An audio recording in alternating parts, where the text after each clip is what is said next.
വാർത്തയിലേക്ക്. കർഷകരോടുള്ള കേന്ദ്ര സംസ്ഥാന സർക്കാരുകളുടെ ദ്രോഹ നയങ്ങൾക്കെതിരെ DCC vice president Sumesh Achuthan നയിച്ച 48 മണിക്കൂർ നിരാഹാര സത്യാഗ്രഹം സമാപിച്ചു. ഉത്രാടം, തിരുവോണ ദിനങ്ങളിലാണ് പട്ടിണിയോണം എന്ന പേരിൽ നിരാഹാര സത്യാഗ്രഹം നടത്തിയത്.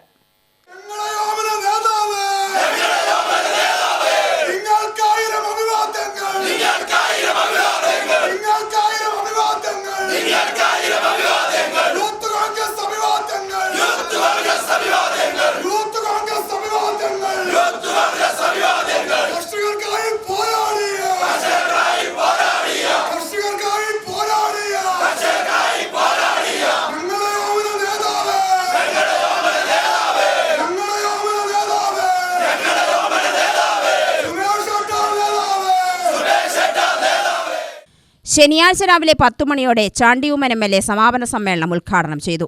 ചിറ്റൂർ, കൊഴിഞ്ഞാമ്പാറ ബ്ലോക്ക് കോൺഗ്രസ് കമ്മിറ്റികൾ അണിക്കോട് ജംഗ്ഷനിലാണ് സമരം സംഘടിപ്പിച്ചത്. കർഷകർക്ക് എത്ര കോടി കൊടുക്കാനുണ്ട്? അങ്ങനെയുള്ള പ്രശ്നങ്ങൾ നോക്കൂ. ആ പ്രശ്നങ്ങളൊന്നും പരിഹരിക്കാതെ നിങ്ങൾ മെസ്സിയെ കൊണ്ടുവന്നുകൊണ്ട് ഈ നാട്ടിലെ പ്രശ്നം തീരുവോ? മാത്രമല്ല, നമ്മുടെ ചെറുപ്പക്കാർക്ക് മെസ്സി വന്നുകൊണ്ട് എന്താ ഗുണം?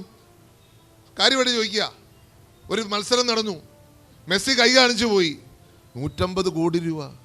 മെസ്സി ഒരു കളി കളിച്ചു, 150 കോടി രൂപ. ഞാൻ പറയുന്നത് 150 കോടി ഉണ്ട്. ഞാൻ MLA ആയിട്ട് ഒരു ടർഫ് തുടങ്ങി, മൊത്തം 50 ലക്ഷം രൂപയായി. പോട്ടെ, ഒരാൾ സ്ഥലം ഫ്രീ ആയിട്ട് വന്നു, മറ്റൊരാൾ ടർഫ് പണിഞ്ഞു വന്നു, മൊത്തം 55 ലക്ഷം. പോട്ടെ, 75 ലക്ഷം എന്ന് വെച്ചു.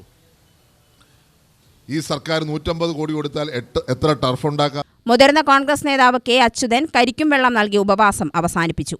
ഉപവാസ സമരം കൊണ്ട് പരിഹാരമായില്ലെങ്കിൽ പ്രക്ഷോഭം കടുപ്പിക്കുമെന്ന് സുമേഷ് പറഞ്ഞു. നെല്ലളക്കാൻ താമസം വരുന്നതിലും അളന്ന നെല്ലിന് തുക നൽകുന്നതിലും സർക്കാർ കാണിക്കുന്ന അനാസ്ഥയ്ക്കും മറ്റുമെതിരെയാണ് സമരം നടത്തിയത്.